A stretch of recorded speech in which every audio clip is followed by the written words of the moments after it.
नमस्कार, मी सुमित शंकर सावंत आणि तुम्ही पाहताय TV9 मराठी। या बातमीपत्रात बऱ्याच महत्त्वाच्या बातम्या आपण बघणार आहोत। सुरुवातीला एक अत्यंत महत्त्वाची बातमी आहे मुंबईतून। उत्तर मुंबईची जागा ठाकरे गट उद्या घोषित करणार आहे। काँग्रेसकडून प्रतिसाद येत नसल्याने जागा घोषित केली जाईल। विनोद घोसाळकरांना उमेदवारी मिळण्याची शक्यता आहे। काँग्रेस दक्षिण मध्य आणि सांगलीच्या जागेसाठी आग्रही आहे। जागा मिळवण्यासाठी काँग्रेस नेत्यांच्यात सध्या दिल्ली वारा सुरू आहे। दिनेश दुखंडे माझे सहकारी आपल्यासोबत जोडले गेलेत याविषयी अधिक माहिती देण्यासाठी। दिनेशजी,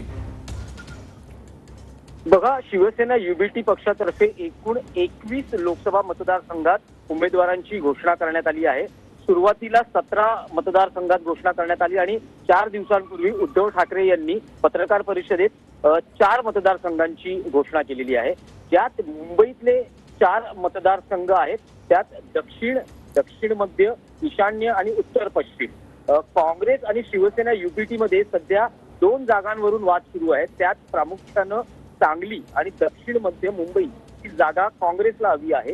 काँग्रेसच्या स्थानिक नेत्यांच्या पक्षश्रेष्ठींना भेटण्यासाठी आणि पक्षश्रेष्ठींकडे आपली मागणी आक्रमकपणे आणि आग्रहीपणे मांडण्यासाठी आणि हे 2 मतदारसंघ आपल्याकडे घेण्यासाठी या दिल्ली वाऱ्या आहेत। पण शिवसेना युबीटीची मानसिकता आहे की 21 जागांवर उमेदवार केलेले आहेत घोषित, पण एक जागा त्यांनी काँग्रेससाठी मुंबईतली घोषणा करणं ठेवलेलं आहे, म्हणजे टाळलेलं आहे। उद्धव ठाकरेंनी ती घोषणा 4 दिवसांपूर्वी केली नव्हती। ती जागा आहे उत्तर मुंबई, पण काँग्रेस त्या जागेसाठी काही उत्सुक नाहीये। काँग्रेसकडून शिवसेना युबीटीला तितकासा कुठचाही अनुकूल प्रतिसाद आला नाहीये। त्यामुळे आता शिवसेना युबीटी तर्फे एक निर्णय घेण्यात आला आहे। उद्या उत्तर मुंबई लोकसभा मतदारसंघात उमेदवाराची घोषणा होईल आणि माजी आमदार विनोद घोसाळकर यांना या मतदारसंघात उमेदवारी मिळण्याची दाट शक्यता व्यक्त केली जाते। त्यामुळे या मतदारसंघात पियुष गोयल विरुद्ध विनोद घोसाळकर अशी लढत होण्याची एकूण आपल्याला स्थिती बघायला मिळते आहे। पण काँग्रेसचा अनुकूल प्रतिसाद येत नसल्यामुळं शिवसेनेनं इथे उमेदवार देण्याची घोषणा केली आहे। पण काँग्रेस अजूनही ठाम आहे।